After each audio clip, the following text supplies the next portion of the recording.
So, welcome to this live. Hopefully, you can hear me.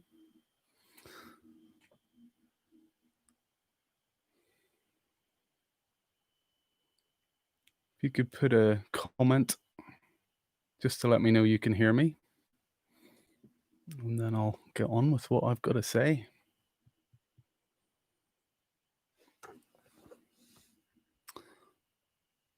So, assuming that you can hear me, I'm going to begin talking about what I'm dealing with, and what a lot of us are probably dealing with. It's the process that I've been working on is a lot to do with kind of inner child work, but to understand inner child, so there's certain ways of looking at the whole process. One aspect is that the trinity within the human being is that we have an inner masculine, an inner feminine, and they kind of co-parent the inner child. So the inner child can often be a lot of the just that little voice within inside us that can tell us when we feel uncomfortable. It can be the key to kind of unlocking a lot of our understanding about maybe spirituality, and connection with the self and connection with the heart. So a lot of us have probably done months and months and months, if not years, of work on the inner feminine. And this is the energy that we would potentially see as unconditional love. So a lot of people talk about the aspect, they tell themselves that, they say, "I love you," and it's really getting in and settling in with with this energy of loving yourself, which is great. And we've all been doing this, but this is only kind of half of the story. And what we need to look at is the other half, which is the inner divine masculine that is awakening within a lot of people, men and women. It's all there.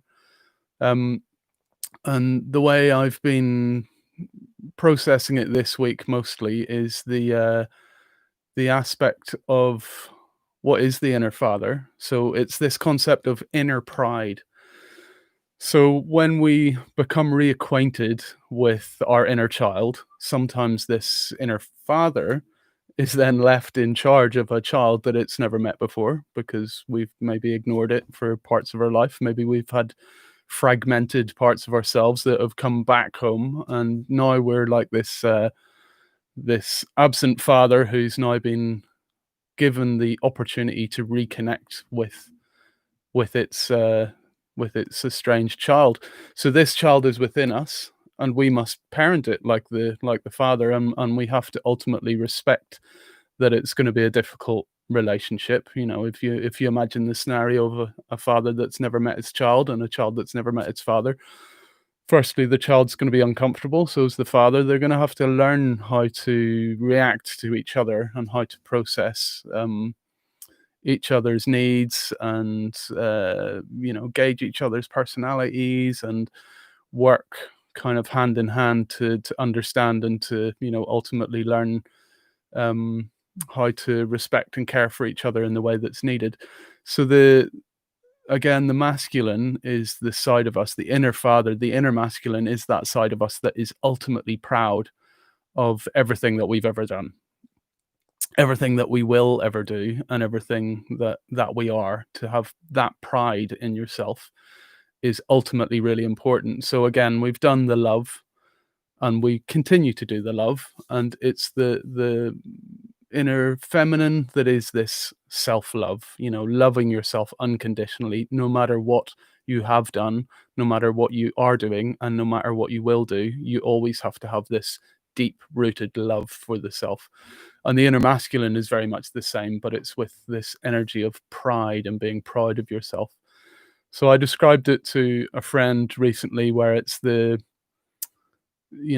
concept of having a lot of confidence but not being very proud of myself. So wanting to kind of take pride and be proud and really work in this kind of energy.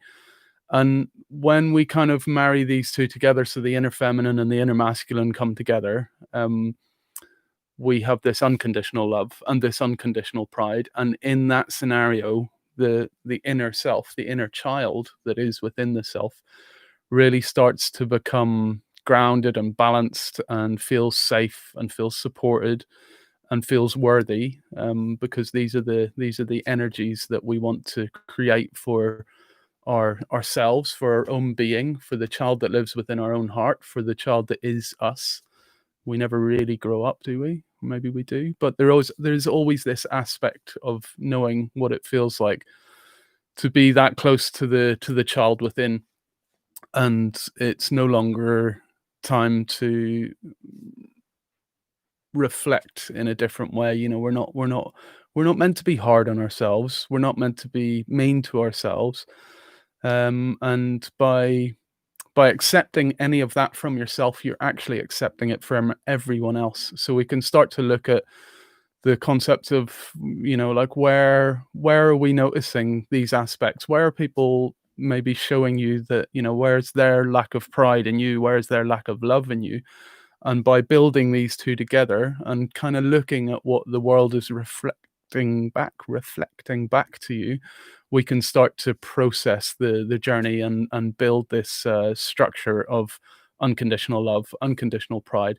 And if we can't give that to ourselves, how can we expect it from anyone else? So it is this journey to really come home to yourself and really look after yourself, and maybe ask, inner child will communicate with you. If you ask yourself, what do you really want? So let's not go into need, because need is a different concept, but what are the things you want? And try and honor them within the boundaries of, what's reasonable. And really build this relationship. There's a lot of talk about inner child work. There's a lot of talk about rising feminine. There's a lot of talk about the inner masculine, but what does it mean? And this for me is what it means. It's this ultimate pride that we need to have in ourselves. Don't doubt yourself. Things will come along and knock you sideways, but just be like, okay, we did that. We got through that. Okay, that was a difficult moment, but I'm proud of you for trying. Even in the concept of, I've been working with dream work and this concept of, but sometimes you have a dream and you can wake up from a dream and feel this kind of terror, or feel this fear that the dream has created. You don't even need to know the details of it. You just awake from the dream kind of being, whoa, what was that all about? And one way that I've been using this kind of inner child work is I kind of honor it, and I'm kind of say to myself, it's all right, and I literally say even out loud, like, I'm here for you. And the first time I tried this after a bad dream, woke up, no details, no nothing, just wake up in this kind of state of anxiety, state of fear. And I just said, it's okay, I'm there for you. And immediately I felt my whole body relax and just drop into this kind of, oh, it's okay. There is someone here for me.